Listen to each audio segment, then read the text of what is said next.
फिरून आत्ताशी आत्ता आलोय आम्ही कोकणामध्ये. तर पाहू शकता आता रस्ता बघतोय डायरेक्ट कोकणात घुसायचं. तर आले डायरेक्ट मच्छीचा वास सुटलाय. घाण नाही चांगला म्हणायचं असतो. तर कसं आहे आता मी मच्छी खात नाही त्यामुळे मला काय चांगला वास वाटत नाही. आमच्या पोरांना आवडतो सगळा वास. ते आपल्याला काय आता मला तर वकायला लागली. तर फायनली आता कोकणामध्ये आलेलो आहे आम्ही आणि आता चाललेलो आहे बीचवर. सगळ्यांना सेम ड्रेस कपडे वगैरे घेऊन आता आम्ही चाललोय बीचवर. तर व्हिडिओ कंटिन्यू बघत राहा.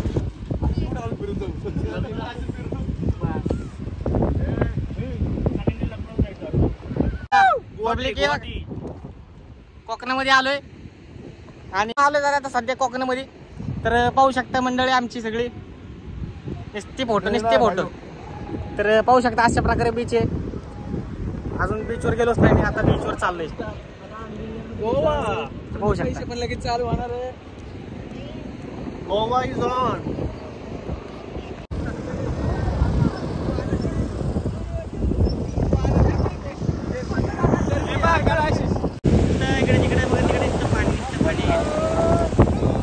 पाण्यामध्ये नुसतं पाणी आहे.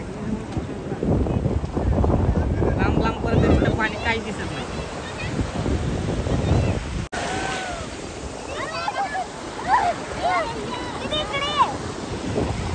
बारीक चिल्लर वाटते पण एवढ्या रात आतमध्ये येत नाही.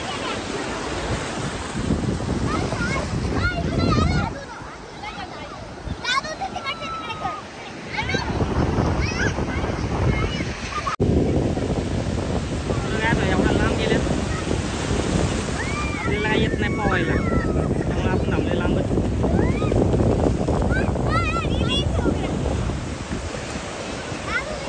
पाहू शकता अशा प्रकारे बाकीची उरलेली आमची मंडळी आलेली आहे. आणि पाहू शकता आता ही डायरेक्ट समुद्रात जाणार आहे. आणि पाहू शकता बघा पुष्पा, आमचा पुष्पा आलाय. पाहू शकता पुष्पा बघा. अशा प्रकारे आता आमचा पुष्पा घुसलेला डायरेक्ट स्विमिंग करायला. आता डायरेक्ट समुद्रामध्ये डायरेक्ट तो काय आता थांबत नाही. डायरेक्ट सागर ओगाडे पैसे जाणार तो आता डायरेक्ट. बघा पुष्पा बघा, आमचा पुष्पा बघा कशा प्रकारे वाकडा झाला. इकडं का पुष्पा लय खाऊ नये. पुष्पा बघा पुष्पा झुक्या का नाही साला. भाऊ चडीत पाणी घुसलंय. माझ्या चडीत पाणी घुसलंय. चडीत पाणी गेलं नाही. चडीत पाणी गेलं. इतके लांब पोहते रे. अर्धे डुबल्यात पाणी. आपल्याला पोहता येत नाही. पाण्यात समुद्राचं पाणी. तर मित्रांनो आता पाहू शकता असला जोरात पाणी आलेले, लाट आलेली घाण मोठी. तर पोरं घुसल्यात आतमध्ये आणि मी थांबलोय बाहेर तोपर्यंत. बघू शकता पाण्याची गारज जास्त. आता नाही हातात मोबाईल असल्यामुळे मी काय पाण्यात घुसणार नाही. पण जर घुसलो तर मोबाईलची वाटच लागायची काम आहे. पडला तर एवढ्या मोठ्या समुद्रात मला काय मोबाईल गावणार पण नाही. त्यामुळे मी थांबलोय लांबच आपलं. तर बघा ब्लॉग कंटिन्यू.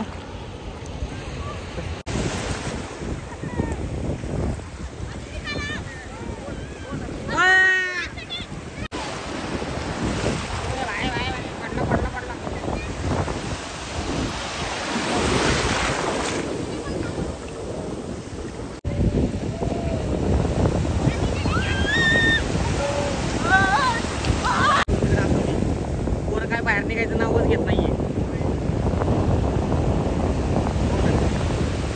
आतमध्ये तर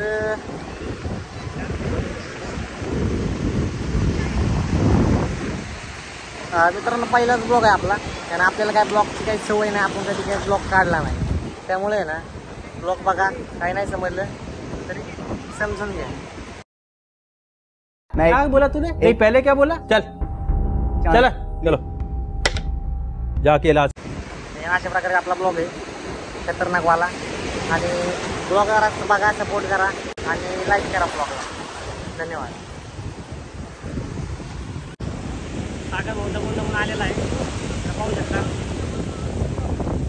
सागर भाऊचं काय तोंड दिसत नाही. तर मित्रांनो पाहू शकता सगळे मंडळी कशी पाडलेली असते.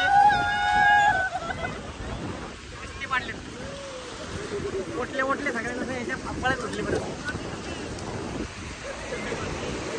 आता समुद्रात फिरून झालंय तर पाहू शकता आता इथे चिखल थापायचा कार्यक्रम चालू आहे. तर पाहू शकता आता इकडे चिखल पाहिजे जास्त काय तुम्हाला दाखवत नाही कारण पोरं काय आपली शाणी नाही.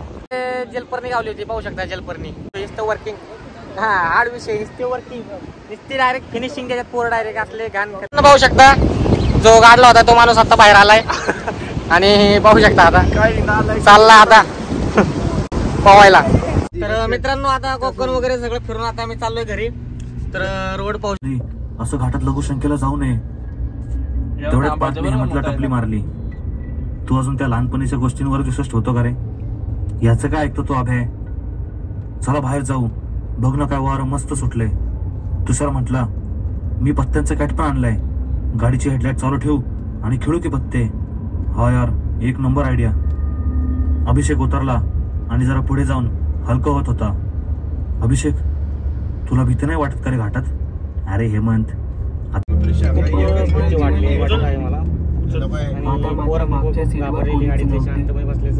मी आता खूपच पाहू शकतो. अरे खरंच सगळ्यात मी तुझ्या बाजूने बसलेले पाहिले या घाटामध्ये. जर एखाद्याला 7च्या नंतर जरी जायचं गाडी तरी पूर्णपणे भीतीदायक वातावरण असतं.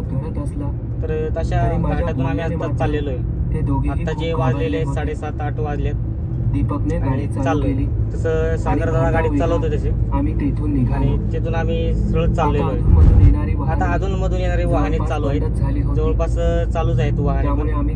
त्यामुळे आम्ही थोडे सगळं रिलॅक्स आहेत अशी भावना कारण या घाटामध्ये एक गाडी पण नसते. 5-10 मिनिटे तरी झाली 5-10 मिनिटं झाले आता घाटात आलोय आम्ही. सगळं आता रस्ता जोरात चालू आहे वाहतूक चालू आहे जोरात त्यामुळे रस्ता पार करणे आणखीनच कठीण जात होते. पण अचानक परत एक वेळ गाडी थांबली. मी दीपकला जवळपास ओरडलोच